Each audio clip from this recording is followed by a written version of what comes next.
In the previous video where I discussed about my Honda NC750x, some of you guys asked me about some accessories and some other things as well. As I told you, I'm preparing to go to Greece. It's my first long trip, my first touring experience. I've been to other places for 2-3 days, 300-400-500 kilometers, but it wasn't that let's say, engaging or thrilling. Trips around Romania, I've toured the famous Transfăgărășan and Transalpina with a friend, which I will be going now in Greece. We will be riding for about 2,000 kilometers, a little over that. And obviously, I have been preparing for this touring trip. I have bought lots of touring accessories, which I will present in this video. As a little disclaimer, nothing in this video is sponsored, so let's move on. Most of my accessories for the Honda NC750x are from Givi. As far as I know, it's an Italian producer for different kinds of accessories. I have an engine guard, some small bars. They are from Givi. They were like 200 euros, 180 or something like that. I have the handguards also from Givi, around 100 euros. Some of you guys asked me about the windscreen. So the Honda NC comes with a standard tiny little windscreen. They have an optional high windscreen, but it's still not high enough. The one that I have is from Givi, and it's even higher than Honda's highest windscreen. And it's super nice because the wind blows over my head. I don't get any helmet buffeting. With the original windscreen, I got a lot of buffeting. And some folks complained also that they get some buffeting even from the high windscreen from Honda. So if you put a Givi high windscreen, this problem goes away. I'm 1.80 m centimeters. I don't know exactly how much is that in feet. I will convert that on the screen for you. And I'm just fine. When I stay upright, the wind barely touches my the top of the helmet. But in general, I don't get buffeting at all. I also have a quad lock with a dampening system for vibrations. For my iPhone 15 Pro Max, it's just excellent, it's very useful. Also, I have some touring equipment. I have a full waterproof gear. I have a Gore-Tex jacket with a back protector. It was quite expensive, around 700 euros. It's fully waterproof. I also have some waterproof gloves from Alpine Stars. I have waterproof cover for my pants. You have to put it over your regular equipment, 100% waterproof.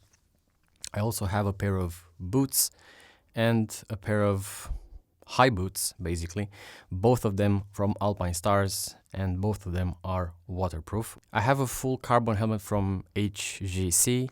I like it because it has built-in sunglasses. I have the Pinlock or the Antifog.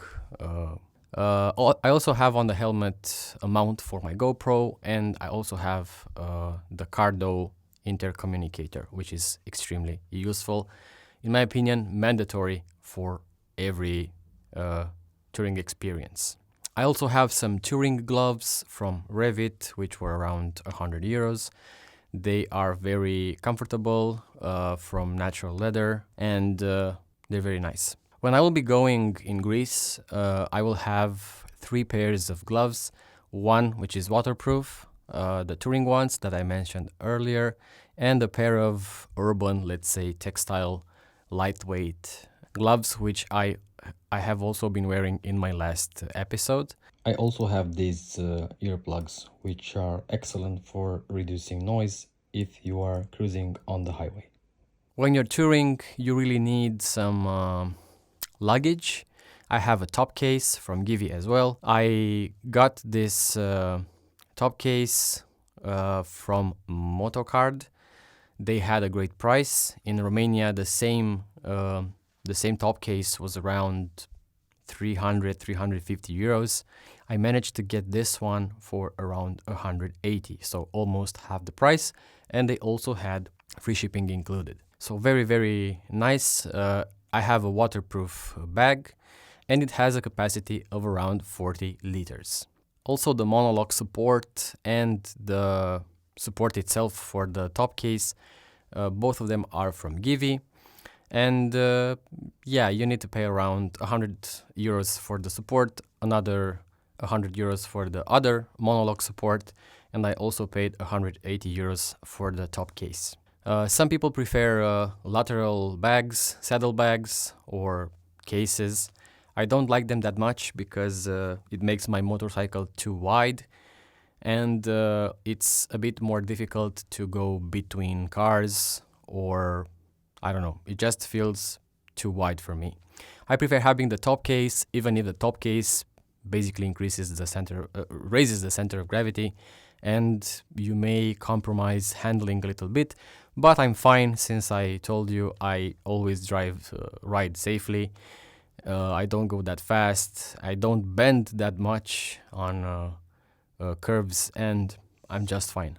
Also, I have some nice accessories within my motorcycle, and I have also some other stuff which I think are very useful when you want to go touring. I have a flat tire kit from Givi. You have some CO2 capsules, you have some tools to fix a flat tire in case you get one. I also have a portable inflator from Xiaomi, a Chinese premium brand, I would say. It's capable of inflating up to 5 car tires. I carry it with me every time because in case I get a flat tire and in case I need to inflate my tires, I can do it no problem. My motorcycle has a central stand, which is very useful when you want to secure the motorcycle in place, and it's also very useful when you want to do the maintenance for the chain, to clean it or to lube it. The only thing that I lack for this motorcycle is a cruise control and maybe some heated grips, but since I have the handguards, I'm fine. The motorcycle also has the 23-liter frunk, and I have a USB-C port over there. I can charge my power banks, I can charge my intercommunicator, Cardo, I can charge my phone, I can charge the tire inflator. Now all my accessories have USB-C, and I can charge pretty much everything using the motorcycle's port, which is very useful. I have 23 liters in the frunk, and I have 40 liters in my top case.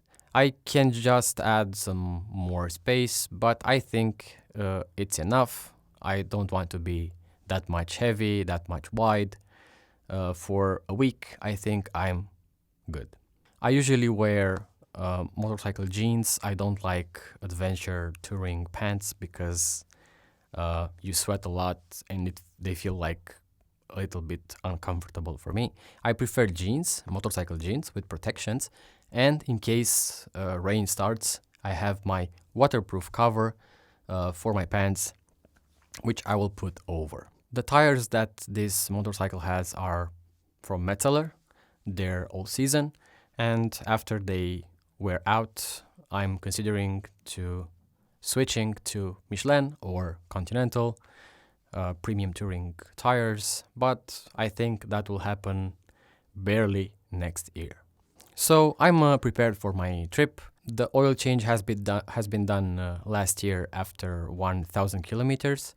Now the oil has just 1.3 thousand kilometers, so I'm just fine with the oil, and everything is in place. I'll keep you up to date once we start our trip, and I'll be posting some nice videos. Thank you for watching. Don't forget to like and subscribe. I'll see you guys in the next video.